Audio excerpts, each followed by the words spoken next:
Hello বন্ধুরা, কেমন আছো সবাই? আজকে আমরা শিখবো ক্লাস সিক্সের ম্যাথ 111 পেজের নিজে করি 9.2 এর এই শতকরার অঙ্কগুলো। তার আগে আমরা জানবো শতকরা জিনিসটা কি, শতকরাকে আগে আমরা চিনবো। চলো দেখা যাক।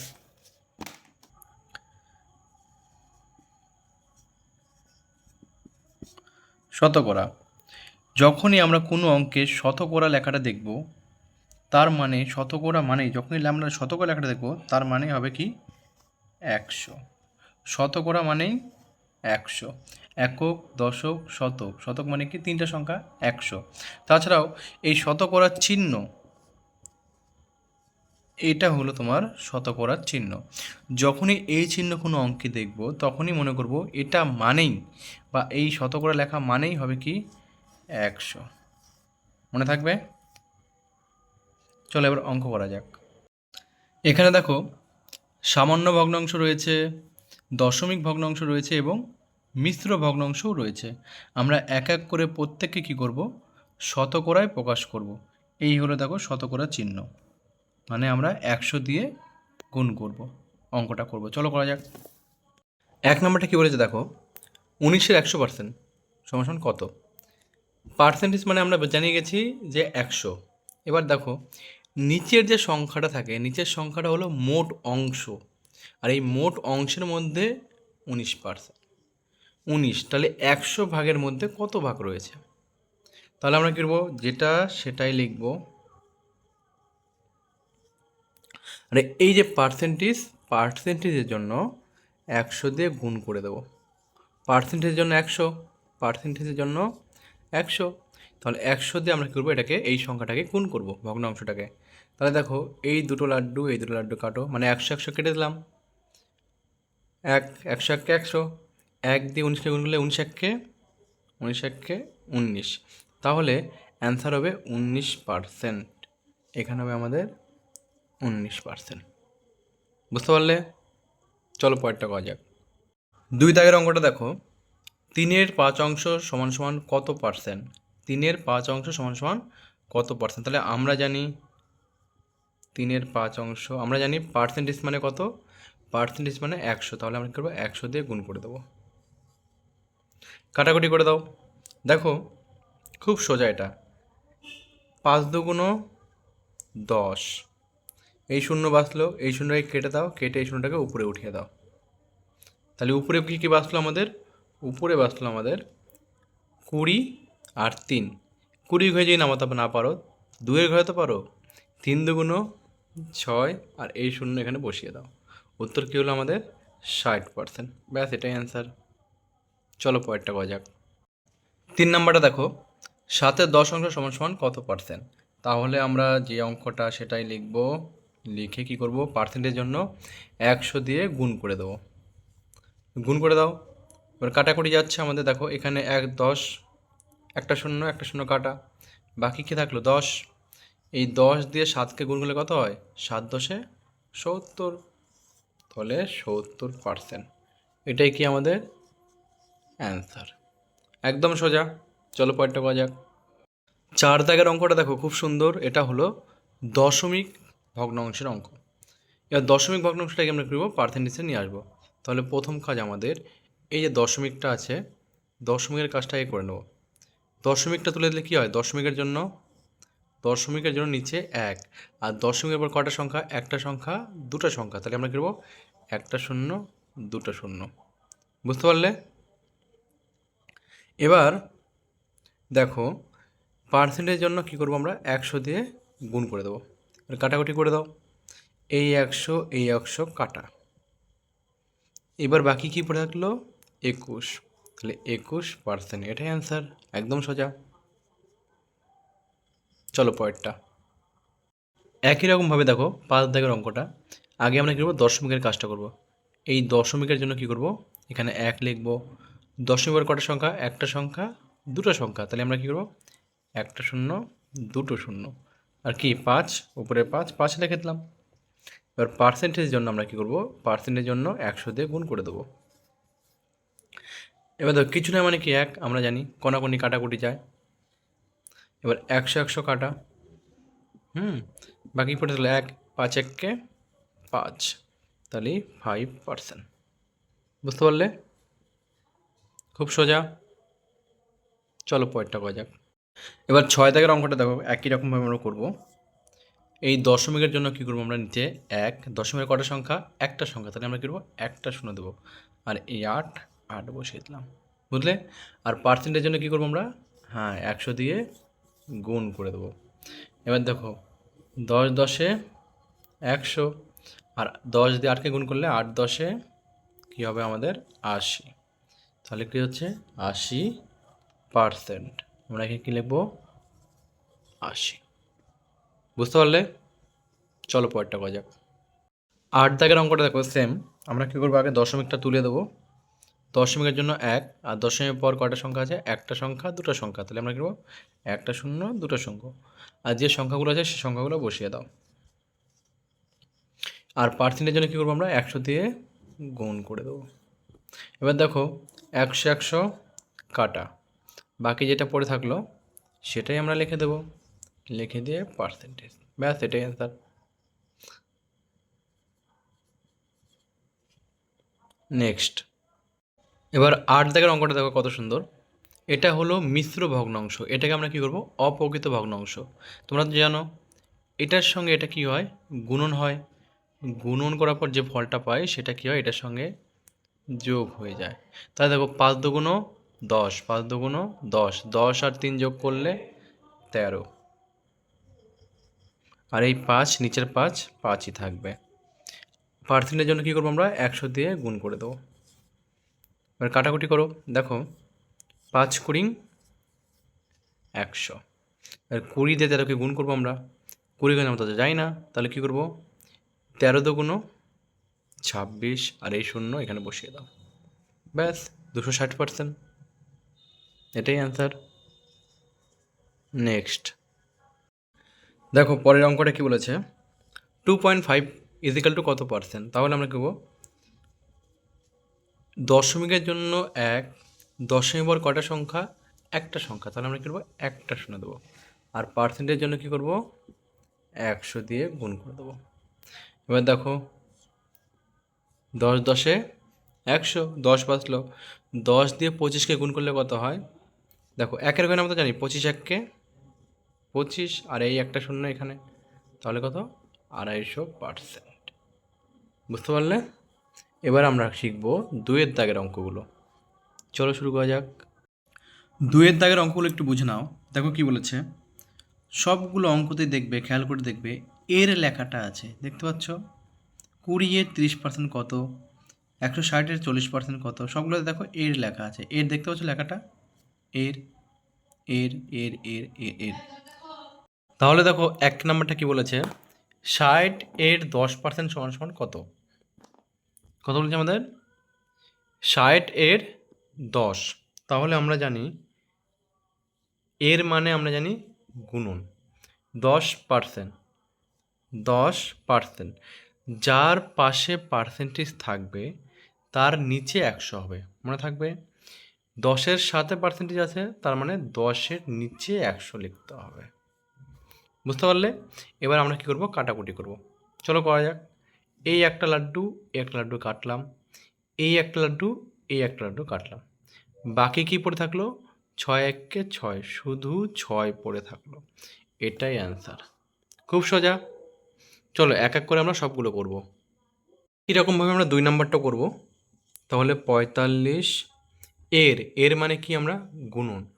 20% মানে 20-র নিচে 100। 20 পাশে পার্সেন্টেজ মানে 100, 20-র নিচে কী হবে? 100। আবার কাটাকুটি করো, দেখো খুব সুন্দর কাটাকুটি। একটা শূন্য একটা শূন্য কাটলে 5 দুগুণ 10, 5 5 9 45। উত্তর কত হচ্ছে আমাদের?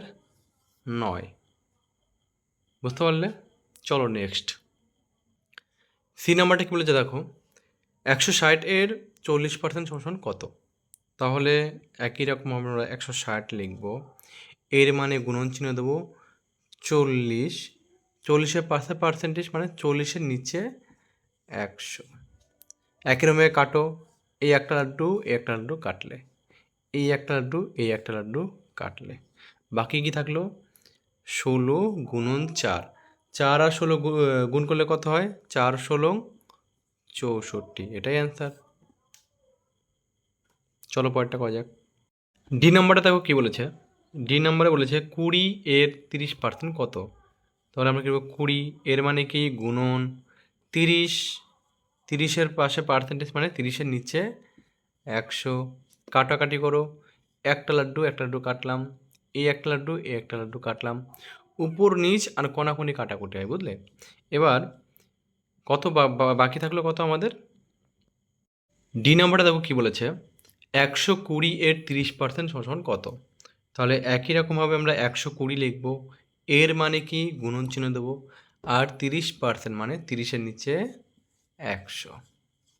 এবার কাটাকুটি করো, কোনাকুনি আর উপর নিচ কাটাকুটি যায়, তাহলে একটা শূন্য কাটলাম, এই একটা শূন্য কাটলাম, বাকি কি পড়ে থাকলো? নিচে কিছু আছে? নেই। তাহলে বাকি কি পড়ে থাকলো? 3 আর 12, 3 আর 12 গুণ করলে কত হয়? 3 12 36, এটাই অ্যান্সার। বুঝতে পারলে? চলো পরেরটা করা যাক। এই নাম্বারটা দেখো কি বলেছে, 1000 এর 22% কত? তাহলে আমরা কি করবো? 1000 লিখবো, প্রথমে 1000 লিখবো, এর মানে কি? গুণন, আর এই যে 22 আছে, 22-এর পাশে পার্সেন্টেজ মানে 22-এর নিচে 100। দেখি কাটাকুটি যায়, এই দুটো লাড্ডু কাটলে বাকি কী পড়ে থাকলো?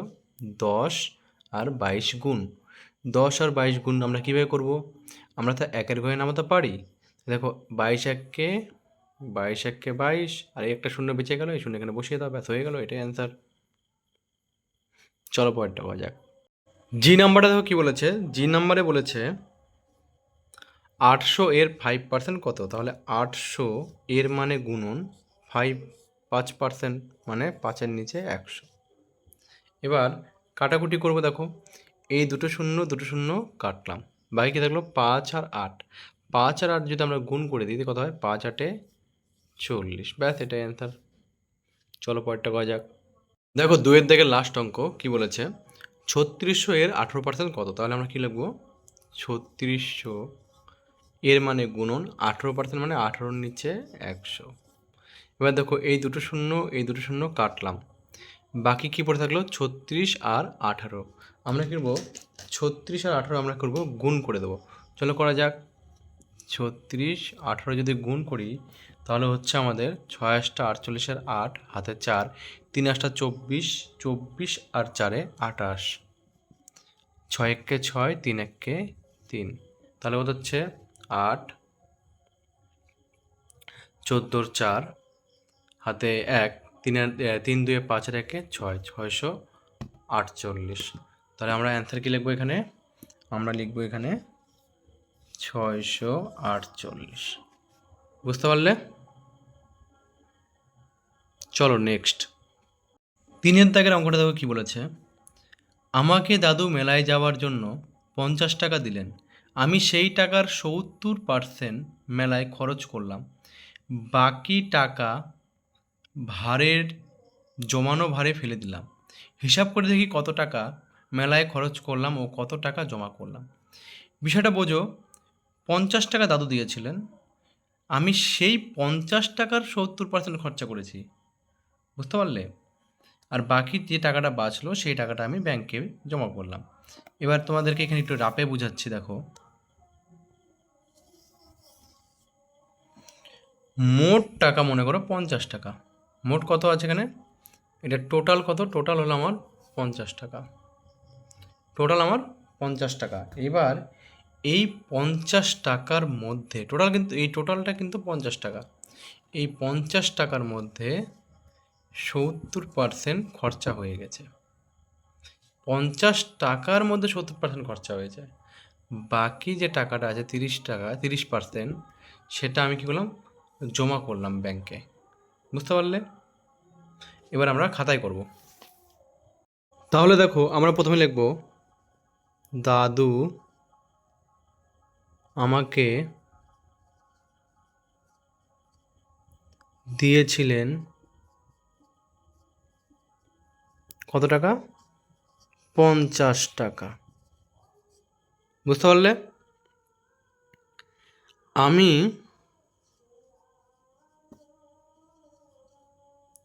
খরচ করলাম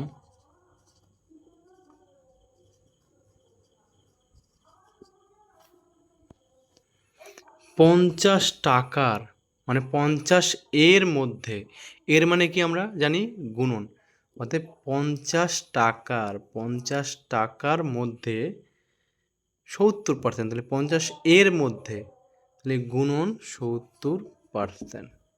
বুঝতে পারলে? তাহলে আমরা জানি 50 গুণন, যার পাশে পার্সেন্টেজ থাকবে মানে তার নিচে 100। কাটাকুটি করে দাও। অতএব আমরা দেখো 0 0 কাটলে 0 0 কাটলে 5 সাথে কত হয়? 35 টাকা। অতএব আমি মেলায় খরচ করলাম কত টাকা? 35 টাকা। বাকি যে টাকাটা সেটা আমি ব্যাংকে জমা দিলাম। বাকি কত টাকা? মোট টাকার থেকে এটা টাকা বিয়োগ করে দাও, সেটাই অ্যান্সার। চলো করা যাক। অতএব ভারে জমা রাখলাম, কত রাখলাম? মোট ছিল 50 টাকা, খরচ করেছি 35 টাকা, বাঁচলো আমার 0 থেকে 5 বদলে 5, 3 আর 1 4, 5 থেকে 4 বদলে 1, 15 টাকা আমি ভারে জমা করলাম। বুঝতে পারলে? একদম সোজা। দাদু আমাকে দিয়েছে 50 টাকা, আমি খরচ করলাম 50-এর মধ্যে 70% টাকা। অতএব 50 গুণন 70-এর 100, পার্সেন্টেজ মানে 100, কাটাকুটি করে আমরা পেলাম 35। অতএব আমি খরচ করলাম মেলায় 35 টাকা। এবার যে টাকাটা বাঁচবে সেই টাকাটা আমি কী করলাম? জমা করলাম। অতএব ভারে জমা রাখলাম, মোট টাকা ছিল 50, 50-এর মধ্যে 35 টাকা খরচা করেছি, 50 থেকে 35 বিয়োগ করে দিই, বাঁচলো 15, 15 টাকা আমি কী করলাম? জমা করলাম। বুঝতে পারলে? চলো পরেরটা করা যাক। পরের অঙ্কটা কি বলেছে দেখো, 4 দাগের।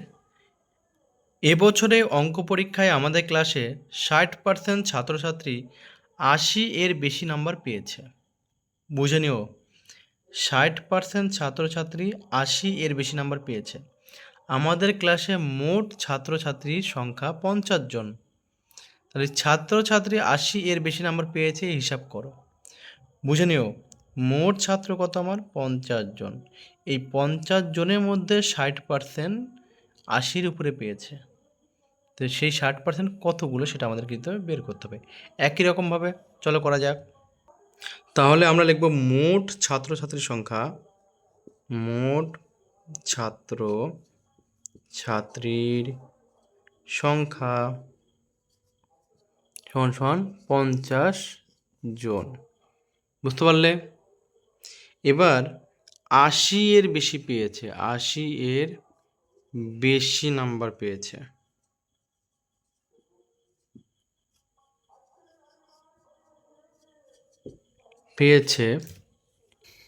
এবার দেখো 50-এর মধ্যে পেয়েছে না 60%, তাহলে কত হবে? 50 এর মানে গুণন 60%। 60% মানে কি? যার নিচে, যার পাশে পার্সেন্টেজ থাকবে তার নিচে কী হবে? 100। তাহলে আমরা কী করবো? একবারে করে দিচ্ছি, হ্যাঁ, 100। কাটাকাটি করে দাও। একটা শূন্য একটা শূন্য কাটলে, একটা শূন্য একটা শূন্য কাটলে বাকি পড়ে থাকলো কি? 5 আর 6, তাহলে 5 6 30। অতএব 50 জন ছাত্রছাত্রীর মধ্যে 30 জন ছাত্রছাত্রী 80 এর বেশি নাম্বার পেয়েছে। এই উত্তরটাই লিখে দিবে, ব্যাস, এটাই অ্যান্সার। তাহলে আজকের মতো এই পর্যন্তই, বাকিগুলো পরের দিন করে দেবো।